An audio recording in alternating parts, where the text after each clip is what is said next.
are you? A question I can't keep count of how many times I've been asked in my 21 years of life. Sometimes people have even tried to guess my race.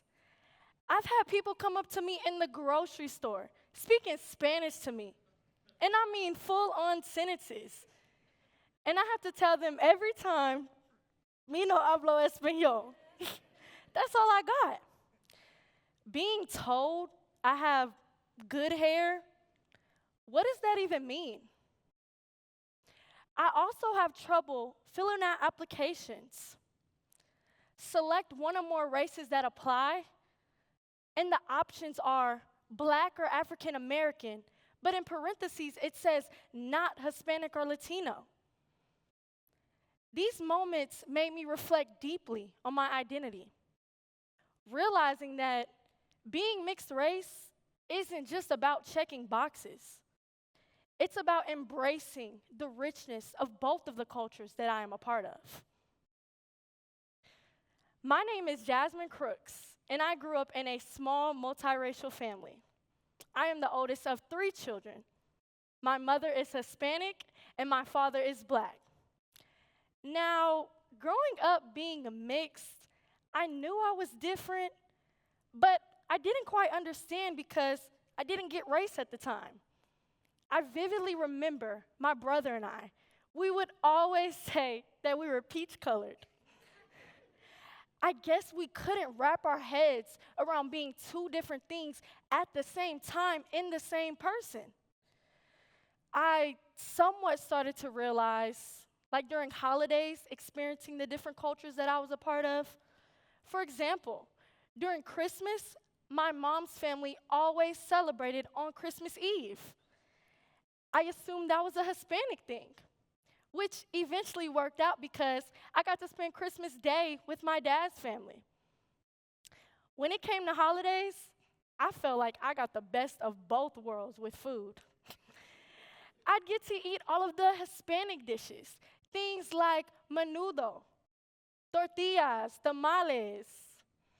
My abuela, she makes the best tortillas.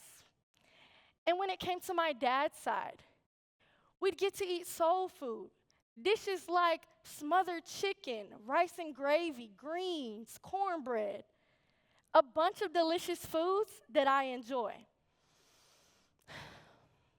Unfortunately, another realization of being mixed race came down to learning about the injustices that Black and brown people endure every day.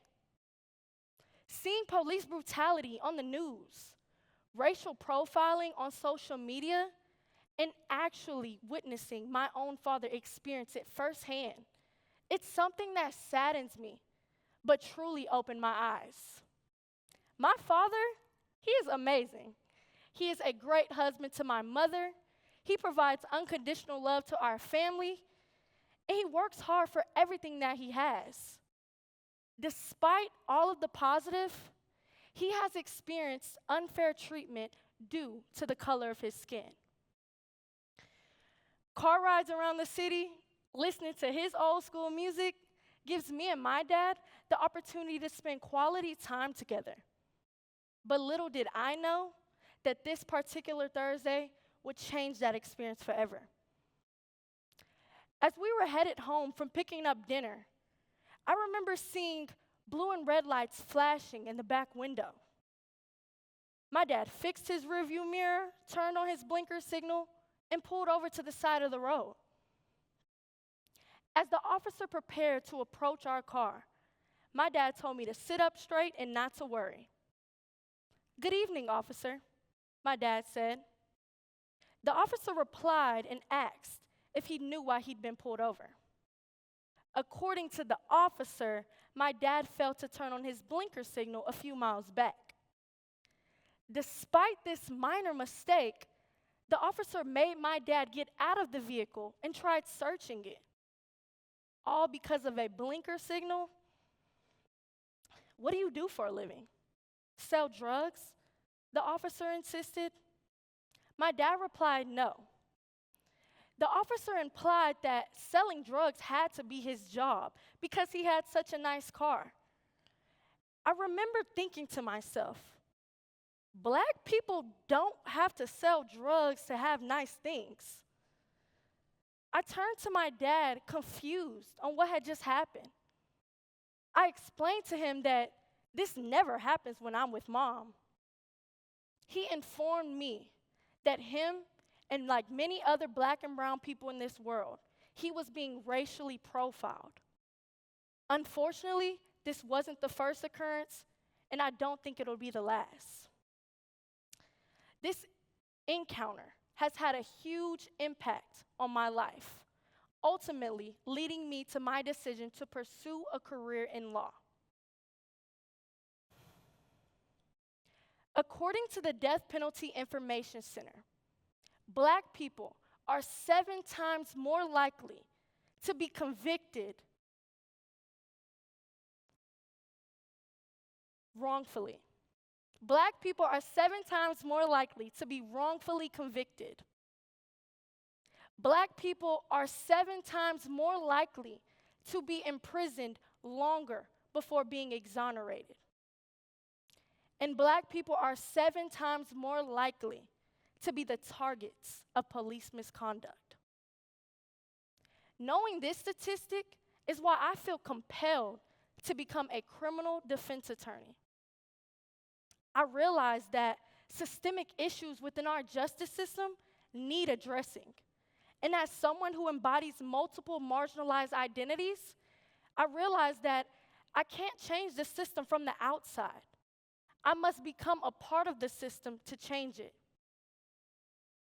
I have the power to fight against injustice and advocate for change. Additionally, I am proud to say that my journey as a future lawyer begins now as I prepare to take my law school admissions test next month.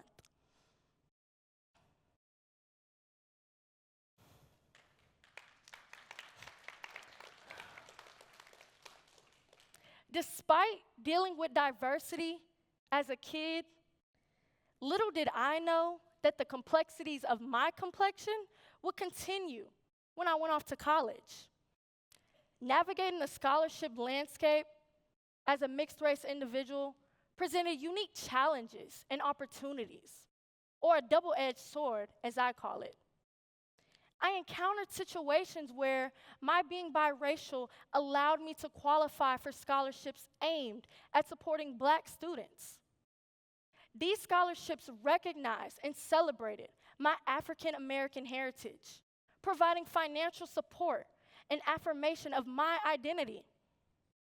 Similarly, I also sought out scholarships specifically tailored for Hispanic and Latino students, where I highlighted my Mexican heritage.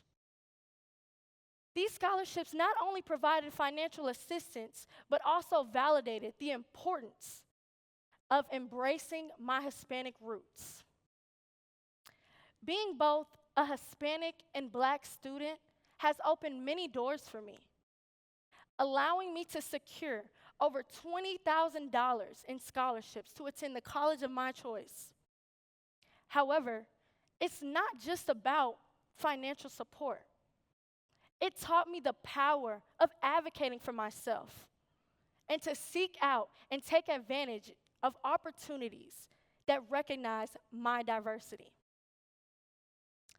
Navigating these opportunities, it's not always easy.